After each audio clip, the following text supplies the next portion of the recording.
call this meeting to order. All rise and repeat the pledge after me. I pledge allegiance to the flag of the United States of America and to the republic for which it stands, one nation under God, indivisible, with liberty and justice for all.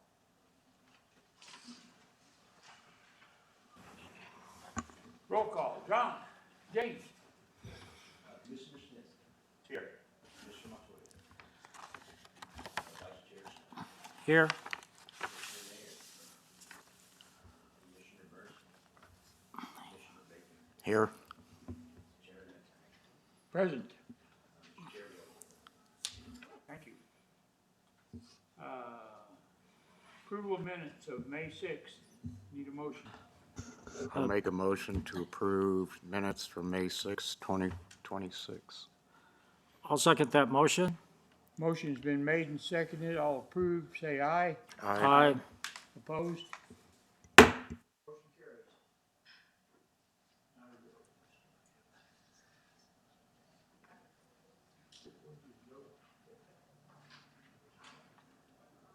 New business.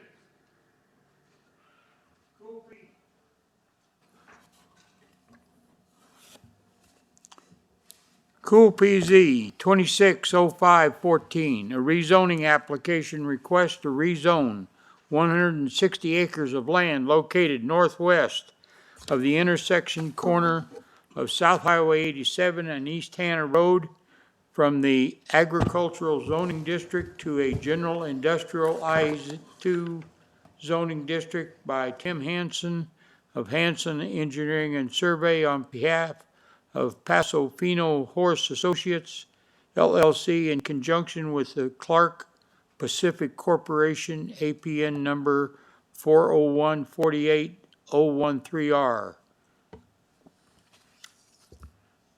Phil. Mr. Chairman, members of the Planning and Zoning Commission, I have just 2 slides, our land use and zoning. I'm going to keep it pretty short. The applicant representatives, the end user, are here this evening. And the reason I'm going to keep it short is so that they can kind of explain what they're going to do with the site. As the more we've gotten to know them, it's a very interesting and exciting prospect about what could be occurring here. So just to do the usual inventory, we have the site here, about approximately 160 acres, business commerce to the north here, a little bit down to the southeast here.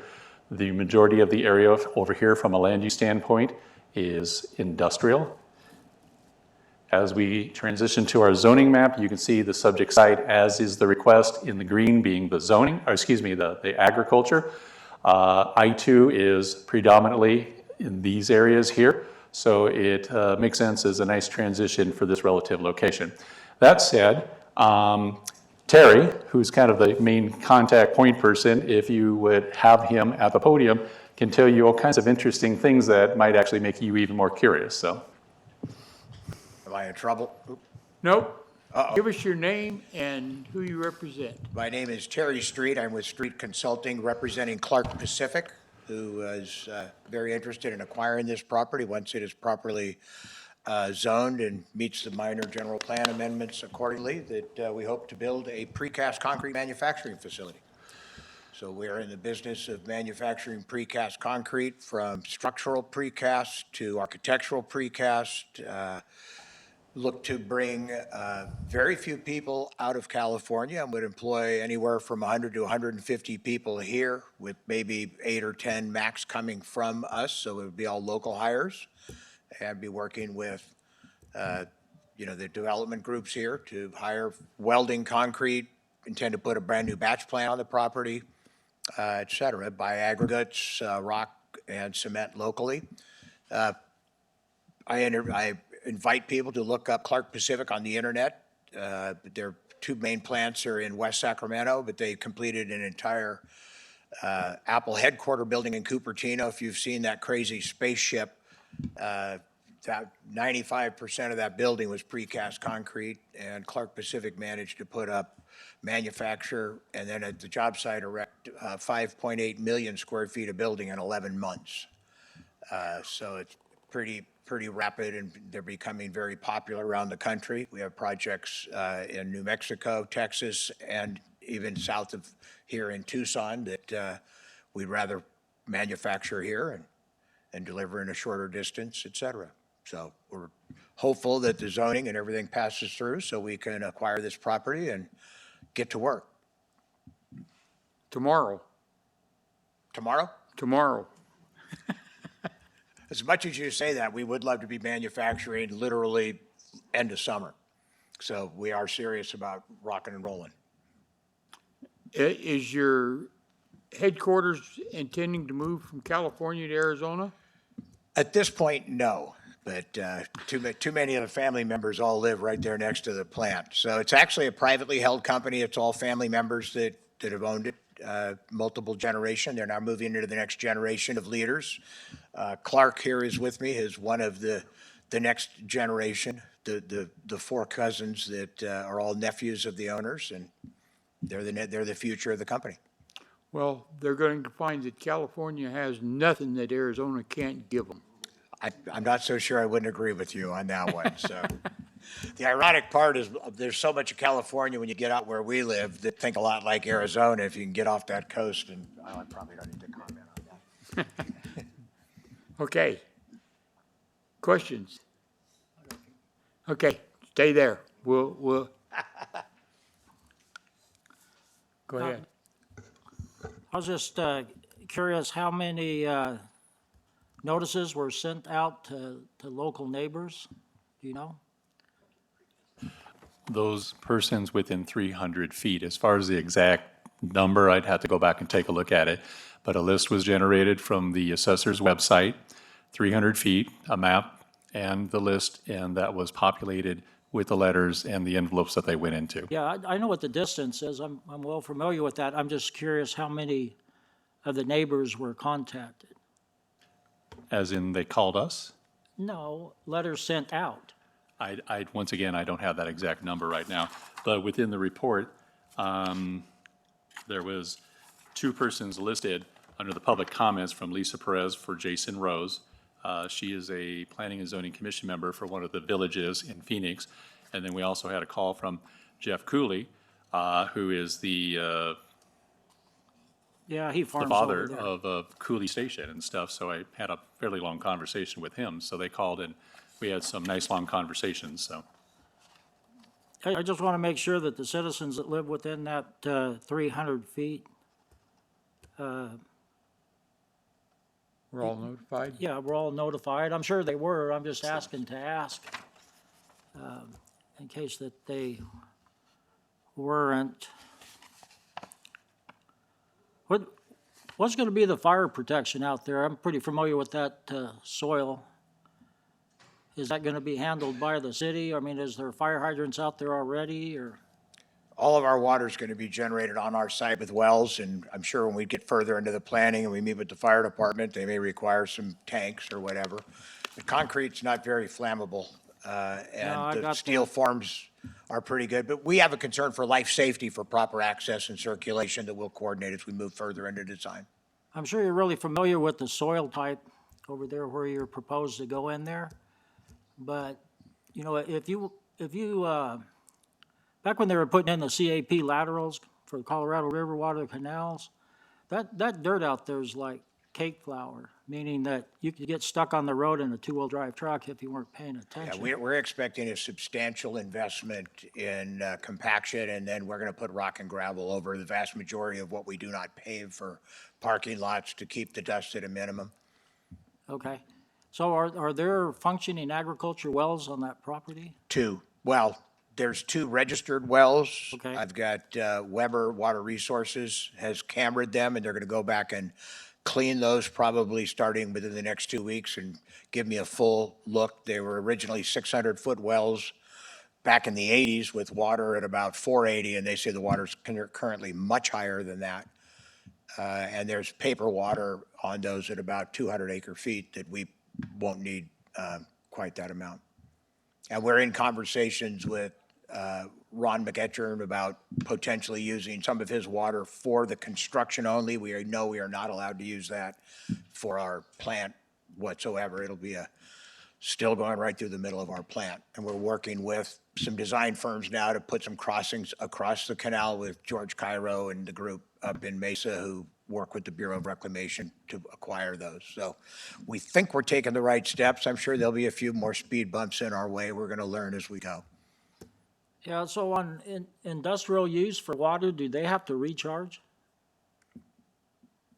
My guess that'd understanding is be they can Arizona- convert the registered wells. I've also been informed, don't you dare ever retire a well. Correct. But I can convert those too. They may tamper with the paper allocation at some point, but we probably have excess that we may even talk to Ron about. Maybe he wants the water out of that for the farming. So if we have Okay. more than enough water, we'll share. All right. I'm sure you'll be in touch with Arizona Department of Water Resources, and if there is any recharge that's mandatory like everybody else. Where I think completely they'll, understand. yeah. Yeah, no, we have been in touch with them. The Okay. difficult part right now is until it's zoned, we don't own the property. So we've had preliminary discussions about when we own the property. And so we're kind of in that spot right now to be able to get through the planning, zoning, the minor general plan, and once approved by city council, if we get through planning commission, then I think our goal would be that we will transact and buy that property as soon as it's zoned and begin all the conversations as the owner of the property. Right. I have a question.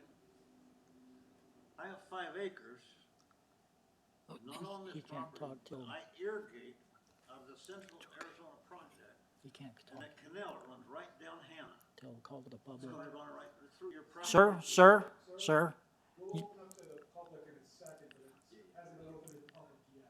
Hang on, no, that's fine. You're fine.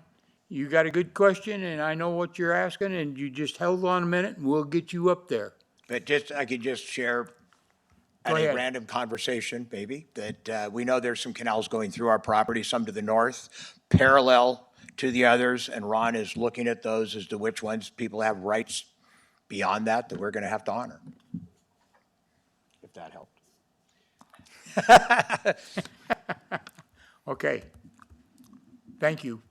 If I need you, I'll call you back. I'll be here. Okay. Anything else you want to add, Phil, before I open it to the public? Nope, I think we're good to proceed. Okay. I'm going to open the meeting to the public. Anyone that wishes to speak on the rezoning application, come to the microphone, state your name and address, and ask your questions.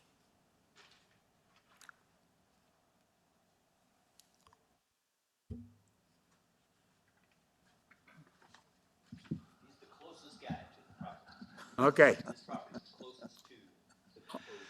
okay. My name is Wendell Eyring, and this is my son Hank Eyring, and our address is 3612 East Blair Road. We have 5 acres there, and we irrigate out of that canal. The Central Arizona Project Canal that runs north and south, and then there's a N11A as the outlet where they turn the water down along Hannah to us. And I irrigate at least once every year, sometimes more. And my only concern here, my question is, are you gonna take out that canal so I can't irrigate? Okay, I'd We'll like to get- be we'll get assured the that I an- can we'll- still irrigate when you get done. we'll get the answer to that question in just a minute. Okay.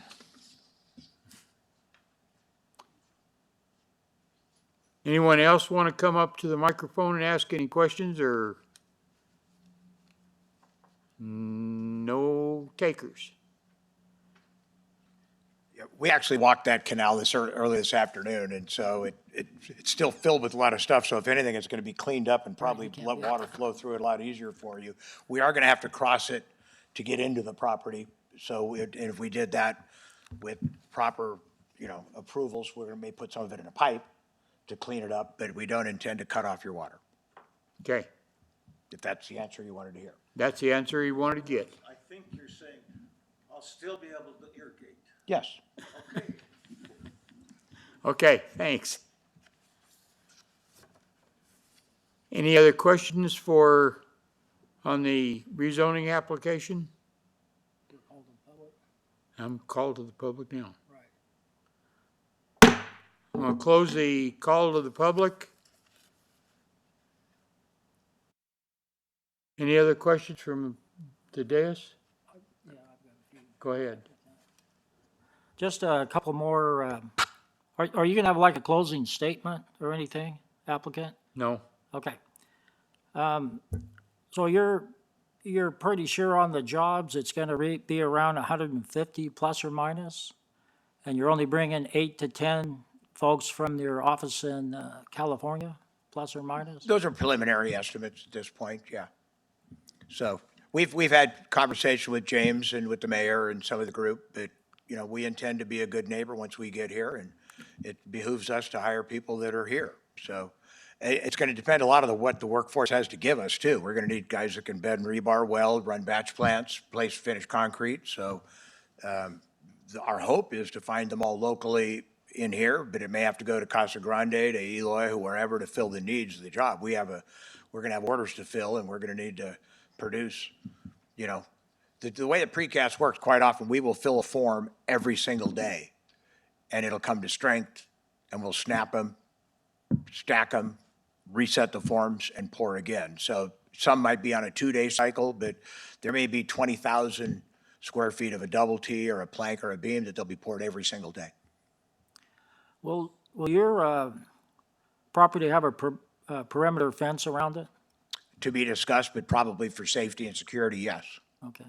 Then the question is, what's the nature of that? We'll work with Yeah. with the planning to make sure we're in compliance, whether that's a solid sound wall or a cyclone fence. We're gonna secure the site. We have, now whether it's the entire site or the first 50 acres of our production, we'll figure that out. But right now, there's no fence on that property, and we have equipment and material and offices that we will secure. Is I'm there- assuming police department's gonna have conversations with us, the fire department's got a few, we're gonna have, this is just the first step. Once the property is zoned, we'll begin all those other steps with the staff. you're the first step. I want you to know that. Thank you. And we're proud that you're willing to take that first step. We're here. Okay. Anything else? I'd assume in the future it'd be some type of landscaping requirements. I know we're not there yet, but just, Yeah. we'll Yes, get they'll have that to back comply on with all there. their zoning regulations like everybody else would. Yes, sir. okay. Okay. Thank you.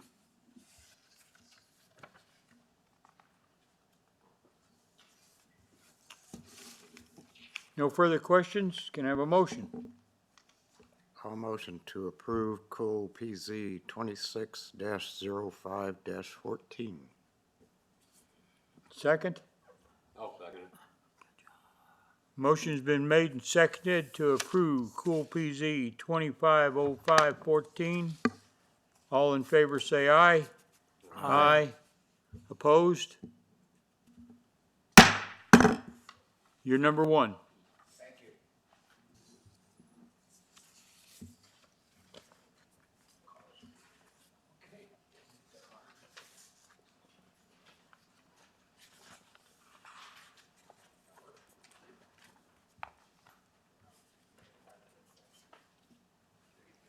See, even the mayor's leaving now.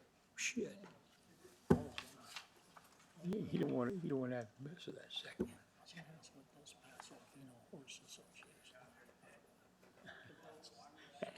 That's just a LLC that they got under.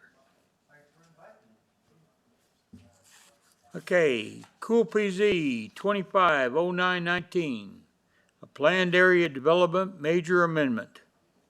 Request of Joe Horn of Colliers Engineering and Design on behalf of LaSure Investments and Anderson Capital Partners to amend the existing 3,212 acre project of Sandia, located generally northwest of the intersection corner of North McRae Road and West Woodruff Road, including changes to internal principal and minor arterial roadways and locations, individual land uses and planning unit plans, designations, and residential districts densities to specific parcels and to the overall residential density of the Sandia pad.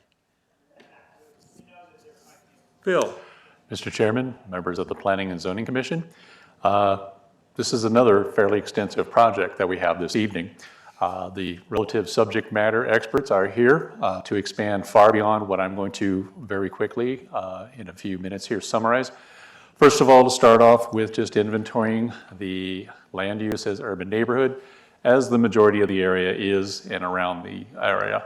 While it's kind of on the backdrop of the yellow here, it's a little easier to see here, but these areas are already platted about the time when the community first came into existence as a PAD. So between these locations and here, there are 529 existing lots. That's an exact count. And this roadway here has already been dedicated along this direction here as I would normally call a map of dedication. So there are some permanent entitlements there as well as the PAD as it currently exists. So as we transition over to the zoning map, this entire northwest portion of the city is quite literally planned area development. So that is the zoning in this area. So I've got a couple comparative maps here that were in your packet.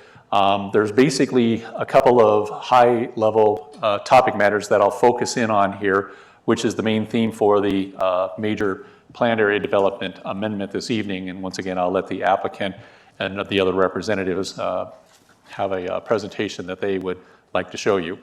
So the first thing to call out is the planning unit plan.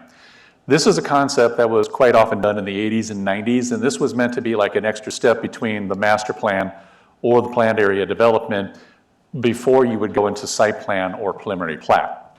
That is not done at all anymore.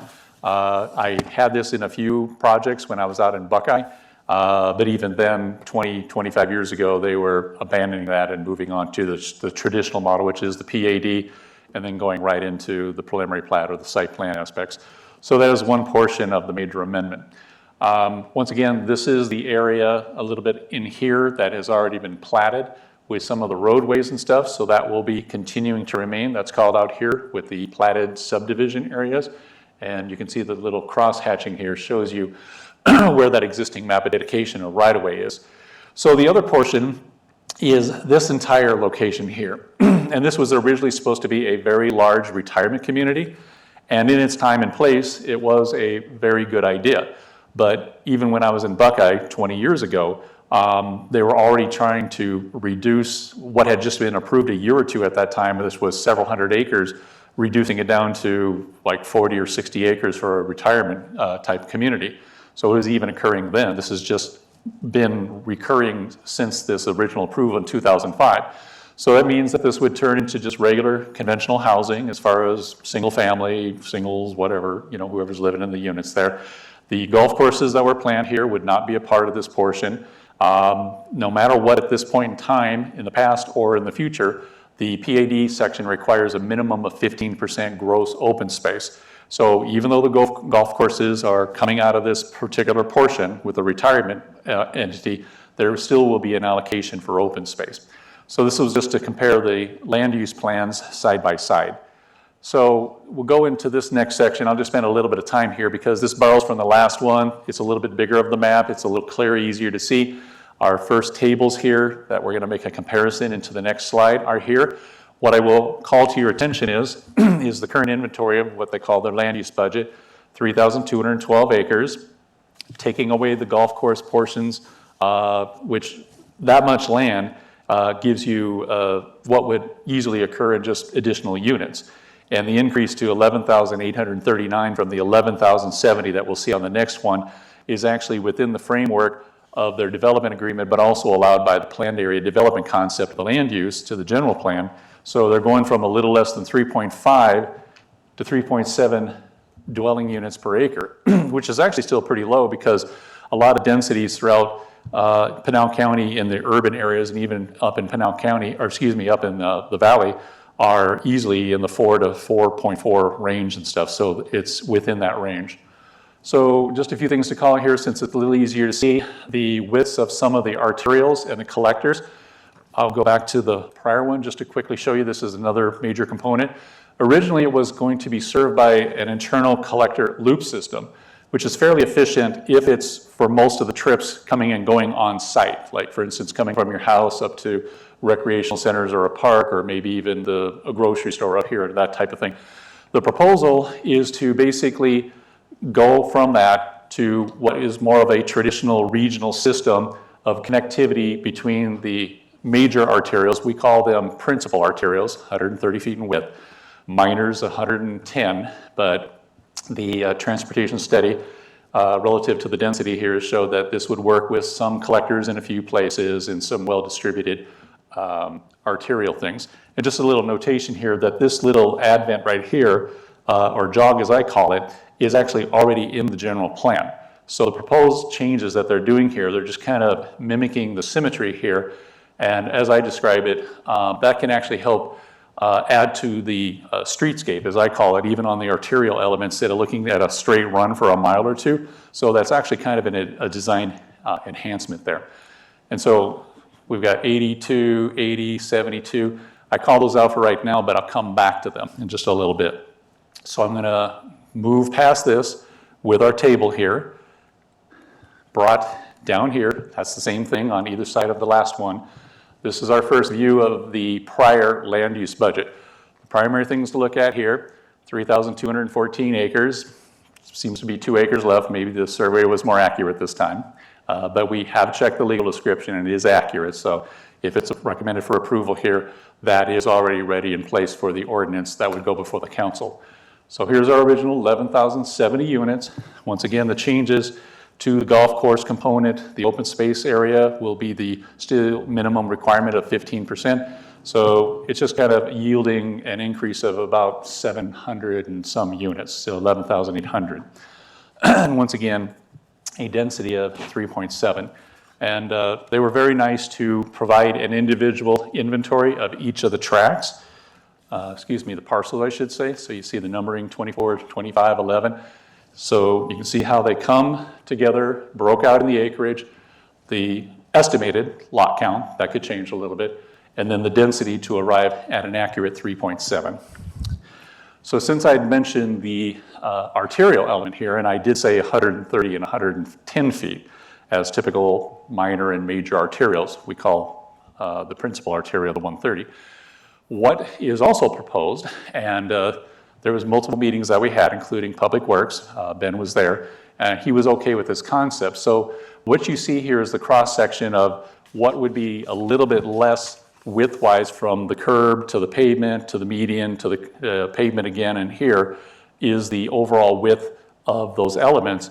And normally the landscape, sidewalk, recreational easements would be a part of the public right-of-way, but in this case, their approach is they want to have those tracks be part of the master HOA. And that's totally acceptable because even if it had been part of the traditional full width of the arterial, the HOA tracks fronting that community, and often if there's landscaping in the median, are the responsibility of the HOA or the community there. So this is a little bit different of a take on it, but no different in the way that they would be called out or maintained by the end users of being a community, or if it was fronting a commercial center or something of that nature. So those are the primary main topics. I'll come back to here. Mr. Chair, our applicant representatives here, Joe, has a presentation with some other material that he would like to expand kind of from a marketing trail or, you know, a visual element. So let me get that fired up for him here and started from there. And let him have the clicker. There you go. Excited to be here, Commissioners. Coolidge brings back a lot of good memories for me. My brother's first job out of college when he moved to Arizona was at Coolidge High School, so he was on the football coaching staff and basketball coaching staff when they were a powerhouse. So a lot of good Friday night lights times for me down in Coolidge. It was great. So Phil covered a lot of what I'll cover tonight, so but we'll dig into the amendment to the PAD.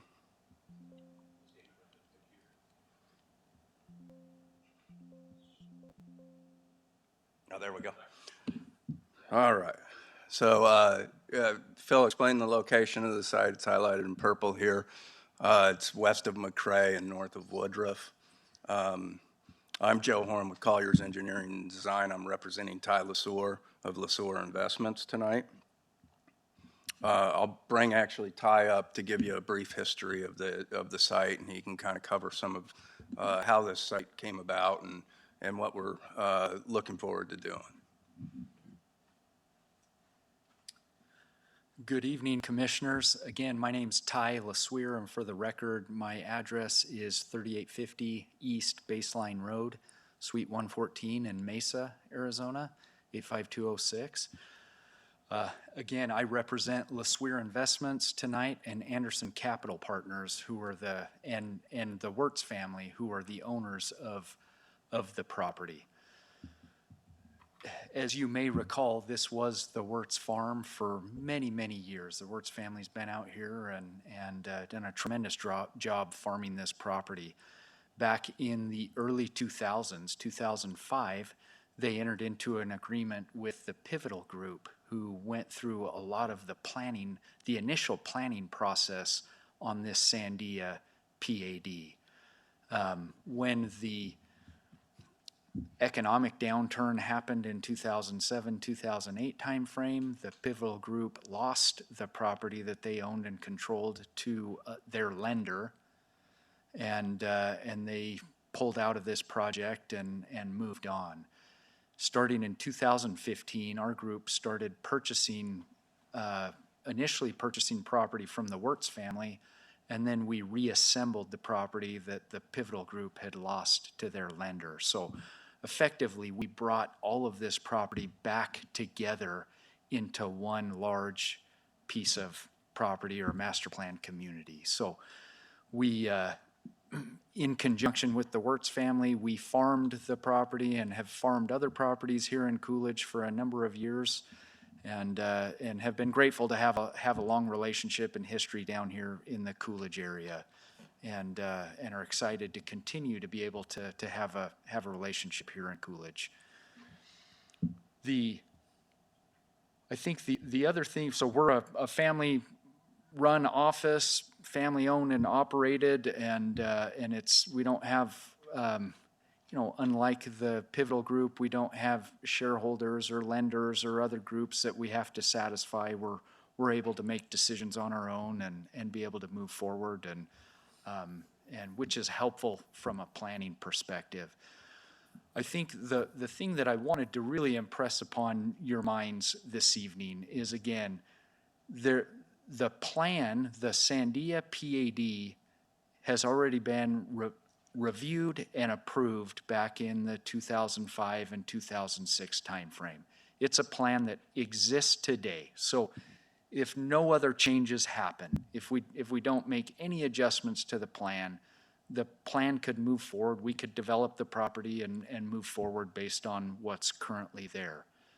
But 20 years is a long time, and things have changed. The preferences of the home builders, the preferences of homeowners, and the overall way that we live in master plan communities has changed in that 20 years. And so tonight, while we are continuing to keep the pre-annexation development agreement, the development agreement that's in place, the CFD, Community Facility District agreement that's in place, the development standards that are in place, we're keeping all of those things exactly the same, the way they were approved back in 2005 and 2006. What we are asking to change is to update the land use plan to better reflect the preferences of individuals that we anticipate will be building homes and ultimately living in this community. So we're looking to update those land use plans. Phil did a wonderful job describing what was currently in place and what we're asking to change. Just a couple of quick items. So as Phil mentioned, there are additional lots in the new plan versus what was approved in the existing plan. It's not the removal of the golf course that creates the ability for additional lots. In the previous plan, there were roughly 480 acres of open space that was made up of golf courses and other components.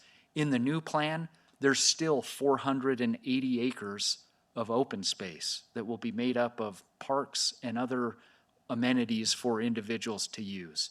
The change that allowed for more lots in the new plan versus the old plan is that ADWR is now has updated their water models in such a way that with low flow water features and other changes, homes are actually utilizing less water today than they did 20 years ago. So what has really created the opportunity to add additional lots is we still have the same water designation in our certificate of assured water supply. And what allows for the additional lots is ADWR calculates the total number of homes that that certificate of assured water supply can support differently today. And that's what allows for the additional units to come in. So I just wanted to make sure that that was clear in your minds as you're reviewing the presentation tonight. Okay, Thank you. thank you. Well, now I've lost almost my entire presentation between Phil and Ty, but we'll run through it really quick and go through a couple of highlights for you guys. So Sandia is looking to be the premier residential community in in the Coolidge, and we're really hoping that by amending the transportation plan, we'll provide that better connection into Coolidge and to the community. So, and then as Ty mentioned, we do have a lot of community parks and park trail system. We have over 18 miles of trail system that's already allocated in this PAD, and then more will be added as we develop the neighborhoods and the parcels as we go forward. We covered this kind of slide before, the before and the proposed. Before had 10,000 units, commercial and mixed use, 73 acres of parks and 350 acres of golf courses, including 36 holes. It was an internally focused plan, so it's not really part of the community. You came into this area and you stayed in this area and didn't have that connection as well as what we've adapted to today. In regards to our PAD amendment, we're just amending the planned area development. As Ty mentioned, we're not amending any of the agreements that are currently in place. It does provide a strong connection to the city with our new and updated circulation plan, which is based on the city of Coolidge's general plan. We removed that golf course component due to water concerns and market conditions, as well as that amenity took up a lot of space, and we'd like to provide amenities for an entire population of the residents rather than just the golfers. So the community is updated to meet those current market demands, and the plan does incorporate the existing platted lots. It's really important to mention that the development standards for this property have not been changed. All the lot sizes stayed the same, all the setbacks stayed the same. Really what we're doing is just moving pieces of a puzzle to a different portion of the site and kind of shifting around the transportation network and then adapting to that. So with regards to the general plan, we're in the urban neighborhood, as Phil mentioned. It does allow for all these uses. All these uses exist today in the current PAD. None have been changed. We haven't added any uses.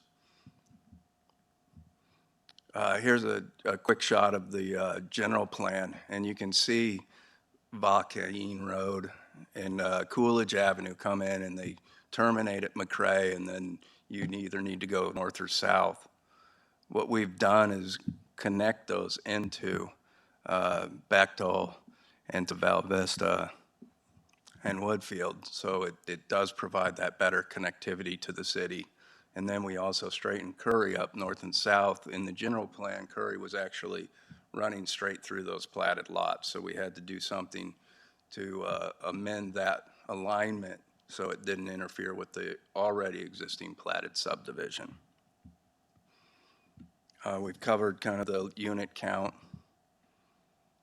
Again, the development standards haven't changed. This is just a sample of one of the land use categories we have. All of it stayed exactly the same. In regards to Can the you- fun Can stuff you, is, you go back to that other slide?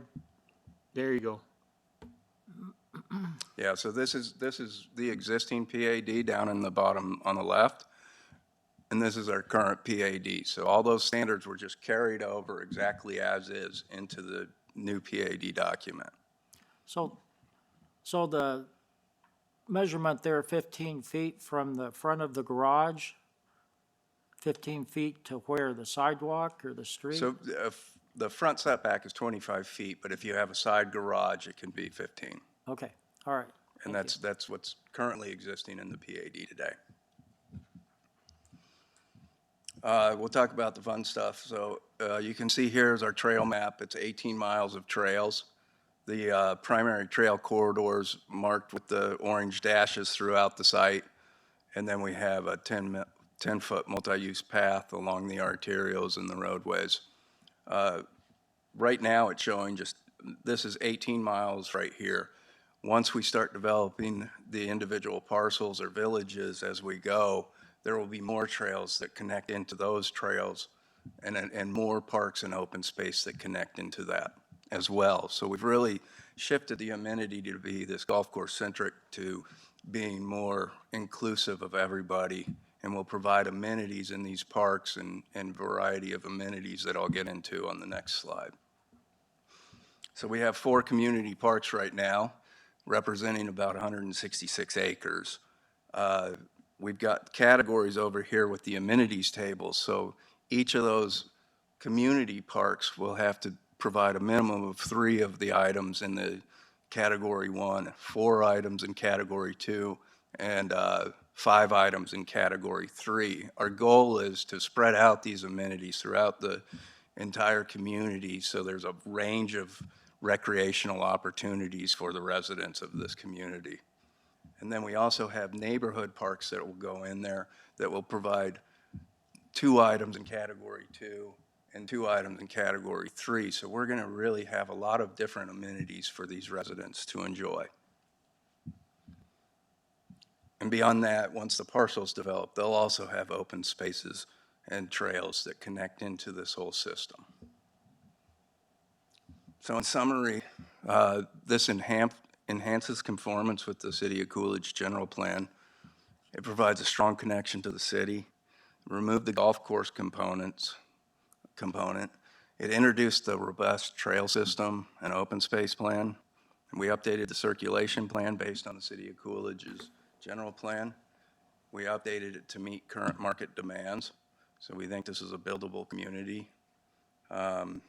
It incorporates that existing platted subdivision. And then, again, the development standards have not changed in this. Again, it's just kind of moving puzzle pieces around. So with that, I'm happy to take any questions that you might have. Go ahead, Tom. Thanks, Mr. Chairman.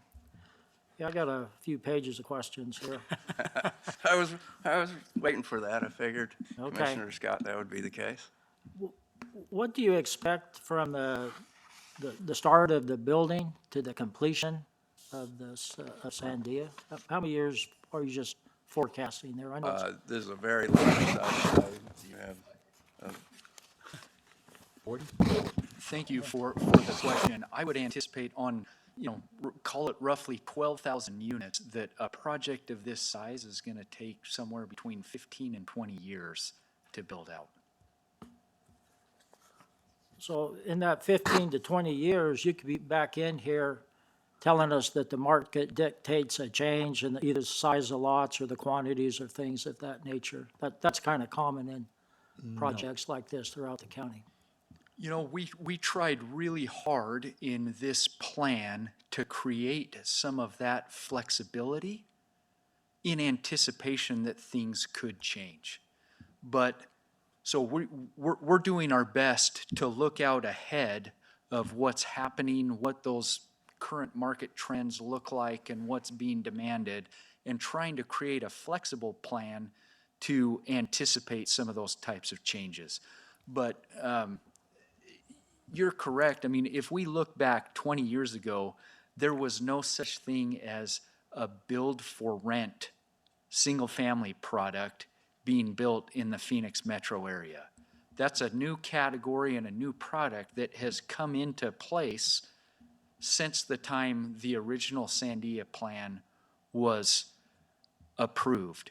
So this plan would allow for those types of products. Are there new products that might be introduced in the next 20 years?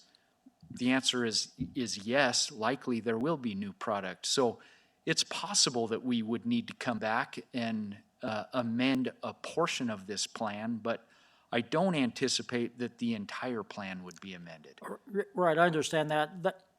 The purpose of the question is 20 years ago, it was going to be, retirement, golf courses, single-family homes, and now, things have changed. And you're looking at other types of amenities within this project. So I'd assume if you're looking at a 15 to 20 years, there'd probably be some more adjustments where you'd come back and readdress those. Yeah, it could be. Next question. Why is this, are we calling it a subdivision? Are we calling it master plan community? Just help me out with the, I would call it a master plan community. okay, that's fair. Why is this master plan community a good fit for Coolidge? Because you're actually gonna, this master plan community in 15 to 20 years is gonna be bigger than the current size of Coolidge now. So what do you see here that kind of drove you to this area?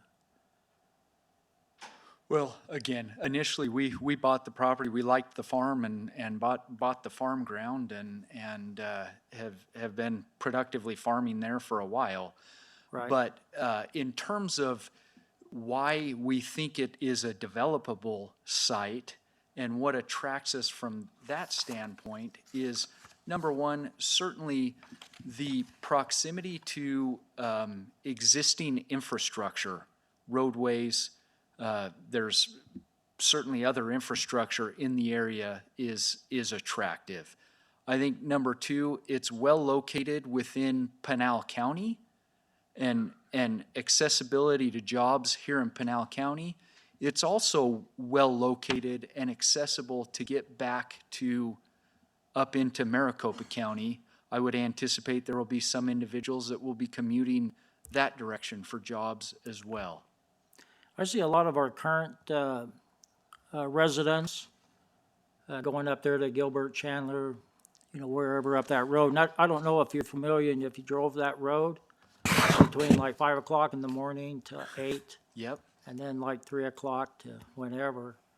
But currently that road can't handle what we're throwing at it currently. And we know that Florence is going to grow, and then you're wanting to put another 11,000 units here, maybe 1.5 cars per unit. And you say that it's a good fit because of road infrastructure. Honestly, I just don't see it. Well, I'm sure you're aware of what's happening on Interstate 10. Correct. And the significant widening project. But you got to get there. That's what I'm talking about. Sure. From your master plan community to I-10. Yeah, It's just a 2-lane road. Well, there's a couple of routes to get to I-10, but currently you're right. A lot of it is 2-lane roads, and again, looking out over a 15 to 20 year time horizon, we would anticipate that there will be additional infrastructure that's built out and address some of those transportation needs. Okay, I've lived here for 38 years. I guess I'm not bragging, but I've lived here for a long time and I've seen it. It used to be you get on that road and you just drive the speed limit and you get someplace. You don't have to stop. But Yeah. now, due to traffic concerns, I think there's 3 stoplights in there, Gilbert Road and Sacatone. But that's good in a way if you're getting across traffic. But those stoplights, they just log jam them up. And there's just cars like forever. Yeah. So you're just going to be adding to that, and then commented on like the proximity of jobs. That's the problem I see in Coolidge, out here in the rural areas. There aren't a lot of jobs. And I think one thing that we want to protect ourselves against here in Coolidge is becoming like a dormitory, so to speak. Like Maricopa is a dormitory, meaning people live there and people commute out because there's not enough jobs within the proximity of the town to take care of itself. Santan Valley is another dormitory type of town. And bringing in 11,000 plus units into a town that's roughly 18,000 people currently, I know it's going to grow, but the methods of going up to the valley or getting to the 10, I mean, you can go up Val Vista or whatever the road is. There's a couple, but there's not a lot to take care of the volume that's going to be coming through there. You know, we can only pray that they're going to widen the road. You know, that would be wonderful, and that would alleviate a lot of that Yeah, and thing, but that might not be in my lifetime. well, I appreciate those comments. Like you, I've lived in Gilbert for the last 40 years and have watched exactly what you're just describing happen in that area. When my family moved there and we were farming in Gilbert, I could jump at 10 years old. I could jump on a four-wheeler or a tractor and get anywhere I wanted to go in the town of Gilbert, and not on dirt roads or on chip-sealed roads, much like we see in Coolidge today. And it grew, and there were a lot of subdivisions built, and it takes time for the infrastructure to catch up with the growth. I totally agree with what you're saying.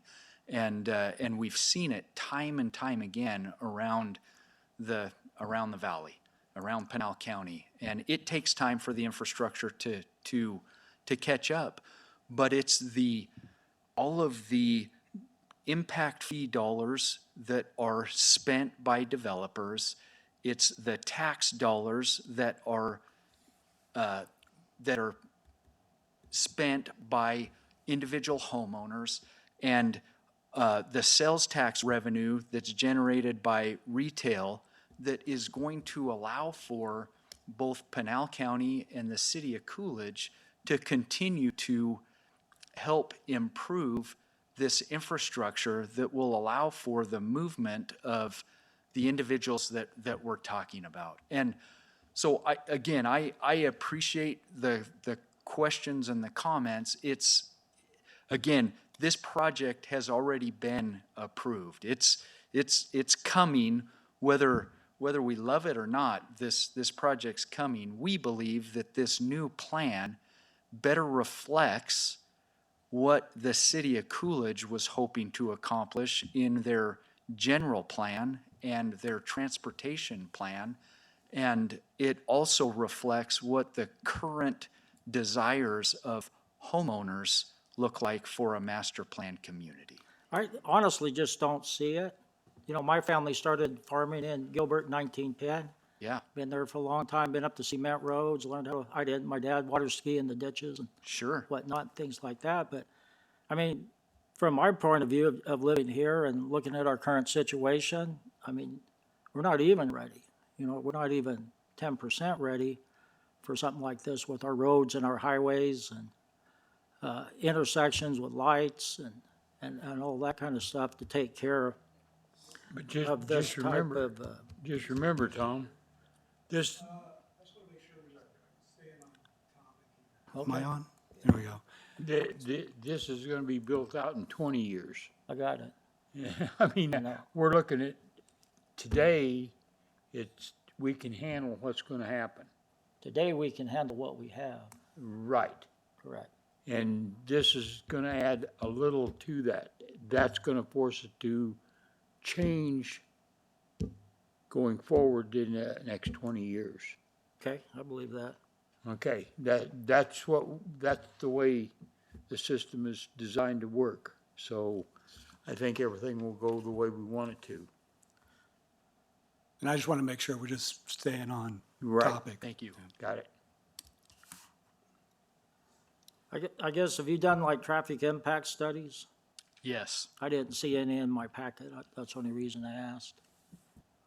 It's been provided as part of the submittal, and so it's available for your review. All right, that's something that we need to have in our packets when we have these type of large projects. Staff, please. And then I assume the streets are within the minimum width and things like that, Yeah, in fact, or maybe a little bit better. we've substantially increased the widths of the roadways that were previously approved in the Sandia PAD to more closely match what the city of Coolidge would like to see for the new roadways. So we've updated that portion of the plan. Well, it's good to see that the streets are updated, because there's a lot of existing subdivisions here in town that you can barely pass cars on. It's kind of annoying. Yep.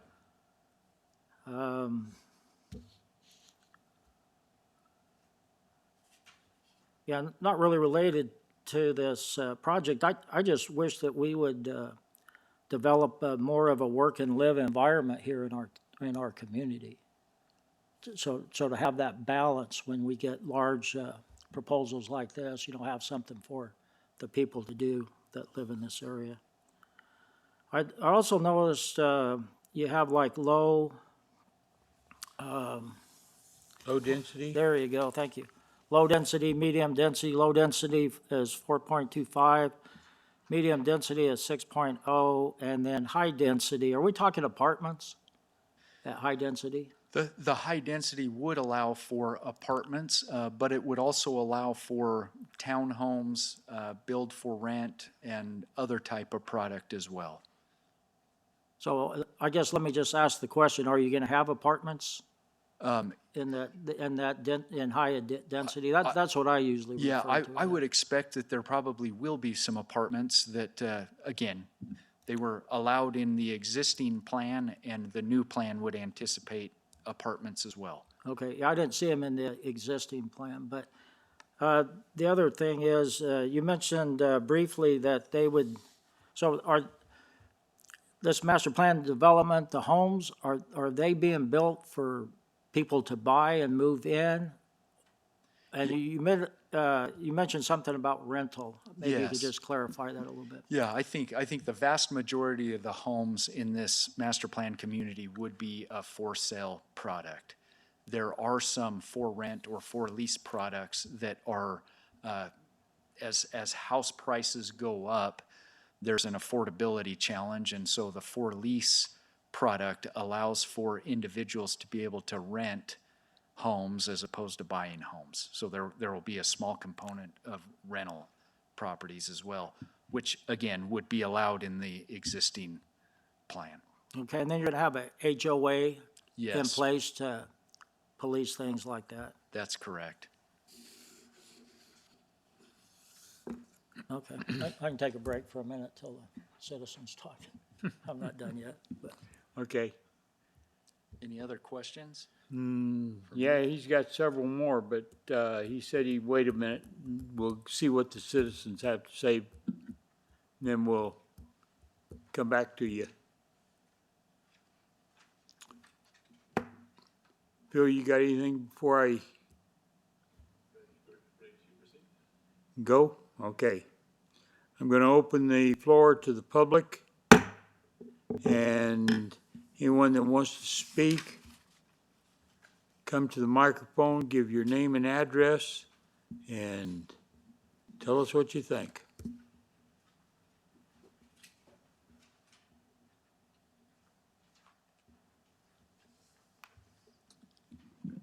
My name is Don Fitzsimmons, and I'm the managing member of Eagle Rock Enterprises. We own a 24.52 acre parcel in the middle of this development. I think on the original, it appears as the white triangle right there. And on the original photograph for the mailer, it appears to be included in the PAD. On the front page of the mailer, you'll see that triangle in red on the front page. Okay? And it is not part of the city of Coolidge.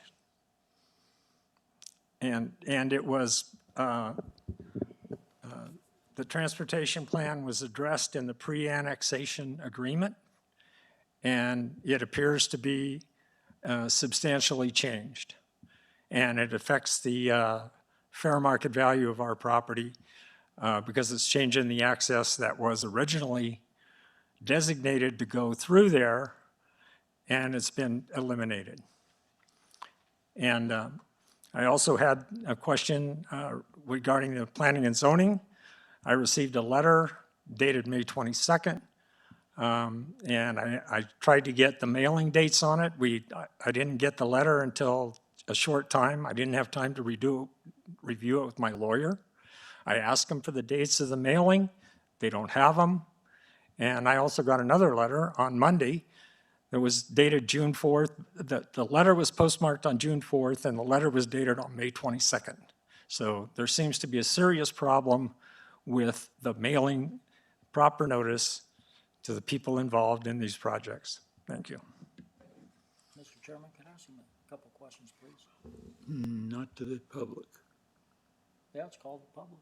I mean, it's the open session. Can I ask questions to? I think the public has the floor. Right. Well- I want to ask the citizen a question.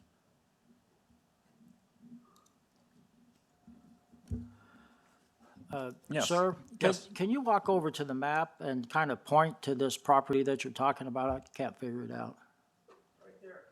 That white triangle. And it's a county island. It's not part of the city. It's not part of the annexation.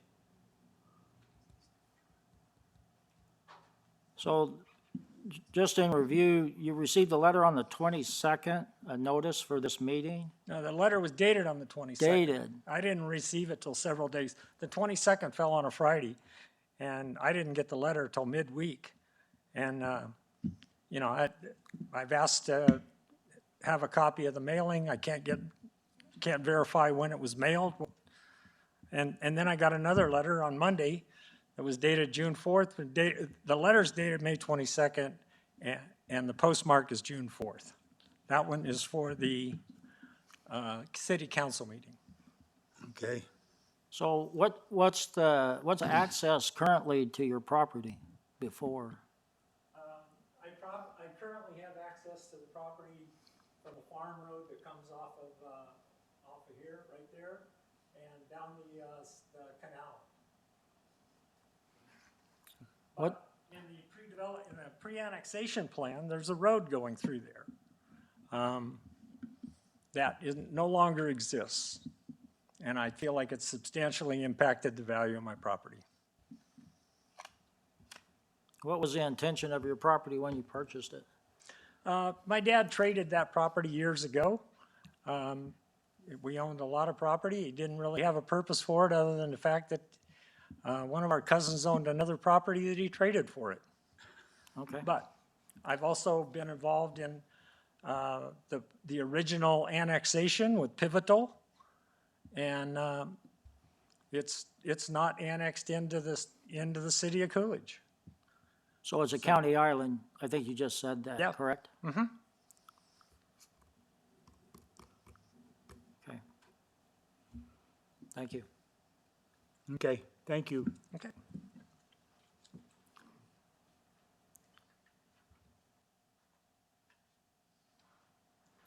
Anybody else in the public want to come up and speak?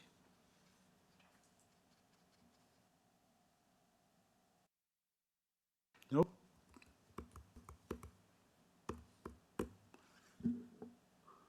I'm going to close the public hearing.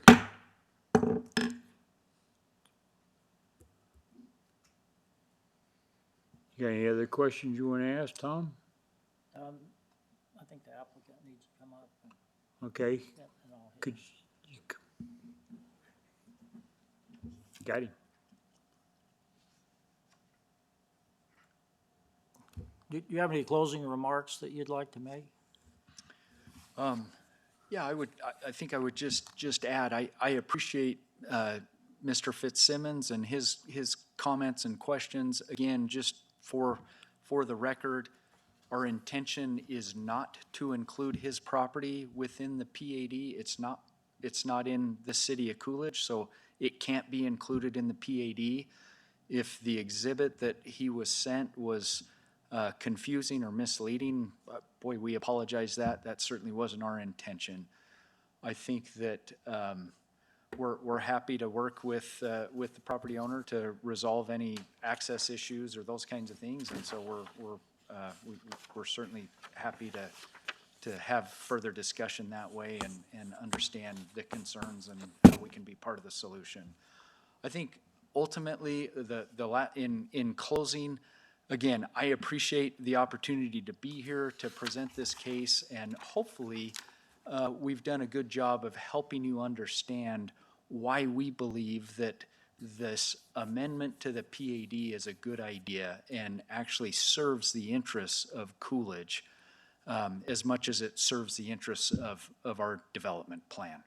So with that, I'll close unless there's any additional questions you might have. Okay, thank you.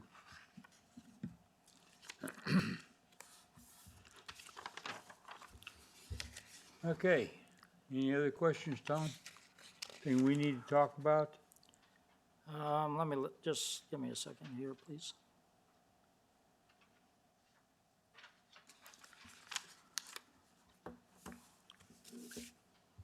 I think I'm okay. Okay. Well, Phil? Doug, you got anything? Okay, let's make a motion. I'd like to make a motion, please. Go ahead.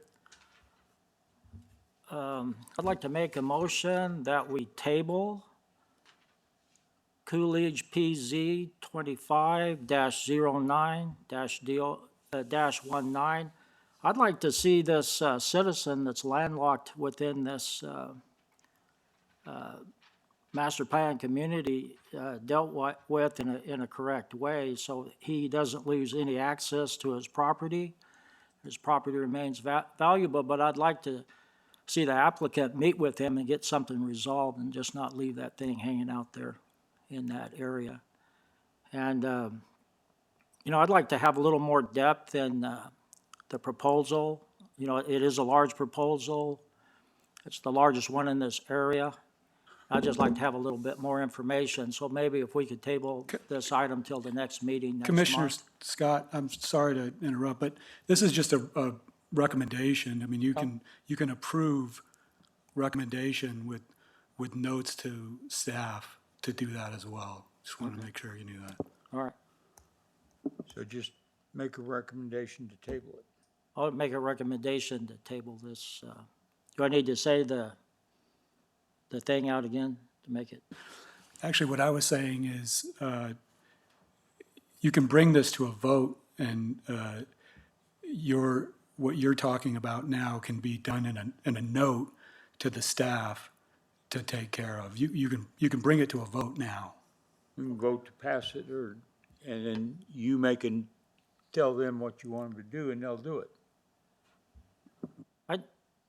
I think we just need to put something in place where this citizen that's landlocked in there, that county island, get taken care of so he doesn't lose his value. I mean, he's not gonna have any access to his property from what we see on there and what he said. And that he hadn't got plenty of time to talk to his attorney. I think that's important. But I think things can be worked out. Go ahead. Or you've already closed it. No, he's not, this is the applicant. Yeah, we're 100% willing to work with Don. We met with him, we tried to meet with him earlier today when we found out about the concerns, so we met with him before this meeting, and maybe we didn't have enough time, but we're very willing to work with him to make sure that his property has access. I'd like to see that done and completed before you get a yes vote from me.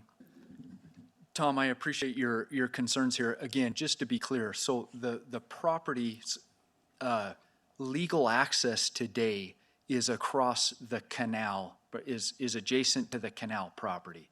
The PAD action that we're taking does not impact his current legal access. We're not changing his legal access with the plan that we're moving forward with.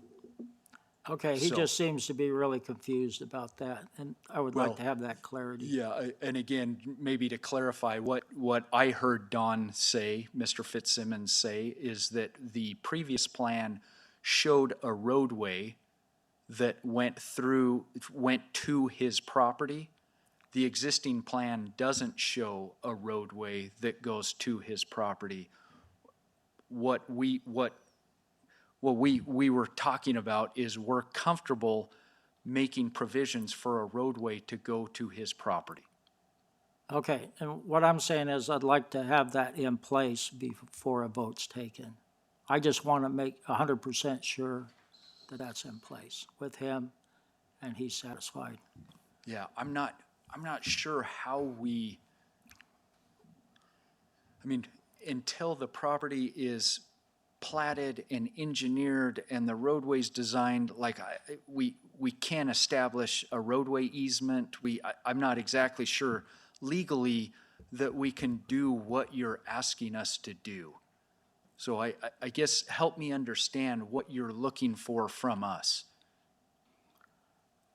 I want some type of a guarantee that that citizen's going to have access to his property so that he can utilize it in whatever the zoning code of that property is. I realize it's in the county island. I have a business that's in a county island, so I'm familiar with that. And his current legal access doesn't address your concern? Well, that's what I'm trying to understand, maybe on his behalf. Sure. Yeah, I'm trying, I guess I'm trying to understand what you're asking of us. I just want to make sure that we understand the request so that if or when we come back, that we've addressed your concern. Because if I could just interject here. Go ahead. What he's saying is typically what's going to happen is there's going to be some sort of easement agreement or access agreement. And between now and the next time that we're together, I'm not exactly sure either how that would even happen prior to plating or doing anything else. Okay, just looking out for the citizen, that's who we serve for up here on this commission, our citizens, so. That's who I'm we aware of that, represent. but right now the citizen, I believe, has legal access to his property Yeah, currently. currently. So maybe we just need to take a vote. I don't want to belabor this. The citizen doesn't feel like that he will end up with access to his property. I guess that's the $34 question here. Currently, he does have access to his property. When this thing's built up and around him and he's kind of in the middle there, is he going to have access? So I know some things. I mean, I'm sure the developer has good intentions of doing that. I really do, but just like to see it. What legally are you hoping to accomplish between now and the next time the They applicant meet comes? face to face with the citizen and figure something out. So just to clarify, Commissioner Scott, the citizen has legal access to his property, and we're not able to interfere with that legal access. So the citizen will always have legal access point to his property from, Yeah, we're unable to take that legal access away from the Currently, citizen. currently his access comes off Bechtel Road on the Canal Bank Road, so there's a huge canal easement through there. I don't think they could take that canal easement away. They're continuing the Bechtel Road, but that's his main way of getting there. Okay. And there's no way of we've, erasing that. we've seen, fences put up on those canals to keep traffic on and off. I'm just, Yes. His I'm main just looking contention out for was the in the citizen. old plan, it showed different roadways, and now it doesn't, that was closer to his property. okay, And those roadways were adjusted based on the city of Coolidge's general plan to meet the intent of the voted-on general plan of the city of Coolidge. So that's why we've amended those roadways. So is to further move forward with the city of Coolidge's general plan. okay, got it. So I'm hoping that makes more sense. You know, it's still pretty vague. I don't think we've pinpointed it, but it doesn't look like we're gonna get there tonight.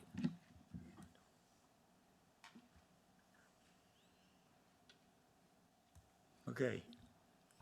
Do you want to change your motion, or? My motion still is to table till next meeting.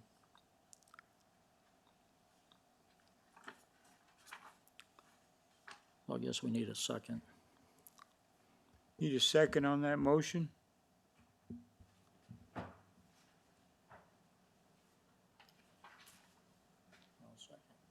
No second?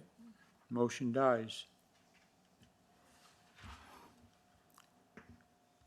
Do I have another motion? I'll motion to approve Cool PZ 25-09-19.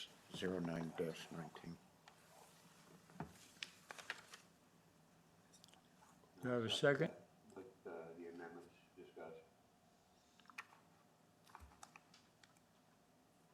Was that a second? Got a second?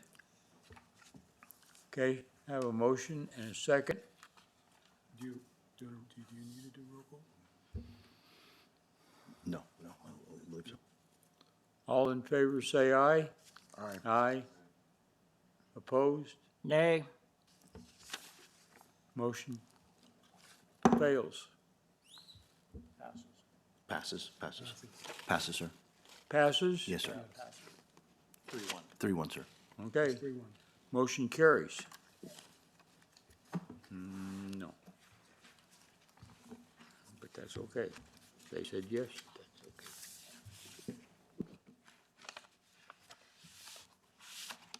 Cool PZ 2509-19 passes.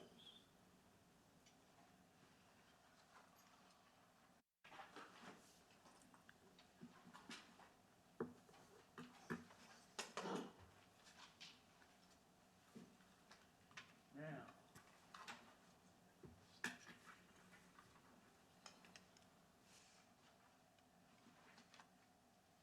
Reports from the chairman and the director. Mr. Chairman. Yes, sir. Not a lot to report this round.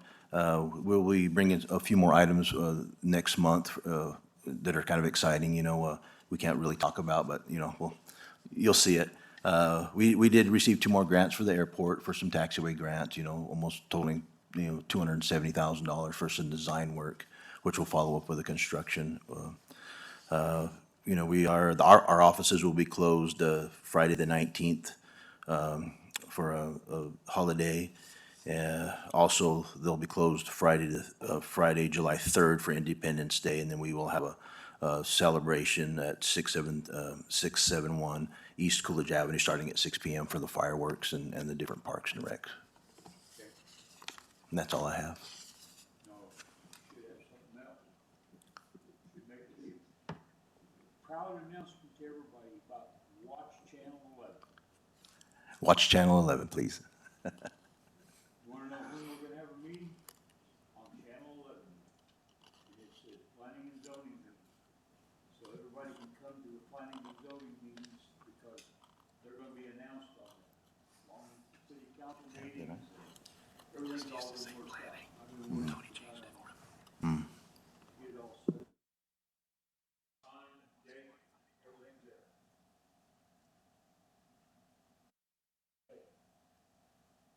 Make you feel good to see you.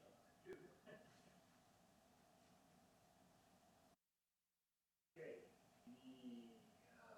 I'm gonna open it to the public. Anybody have anything else they wanna say? Come to the podium.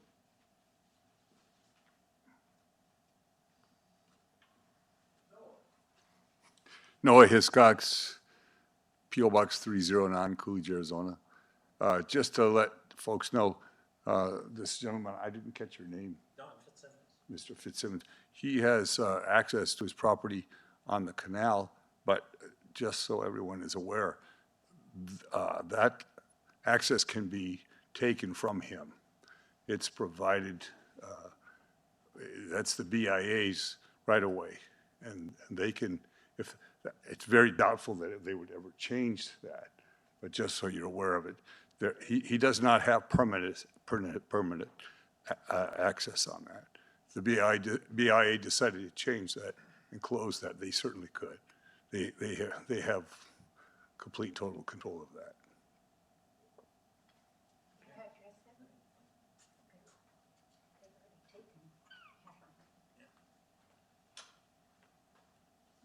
The other issue is you should take a hard look at the pre-annexation agreement that Coolidge signed with Sandia that provides for a road through there as to connect the two parts of the subdivision. And it was surveyed, and the city of Coolidge had agreed to condemn the property for Sandia for the road. And it's in the pre-annexation agreement. I have an unsigned copy of it. I've requested a signed copy from the development department with all the signatures on it. Thank you.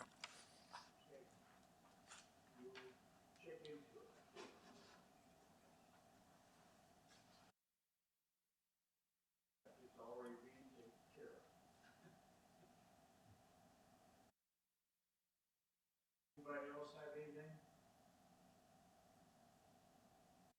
The mayor left, so we can be not quite so formal now.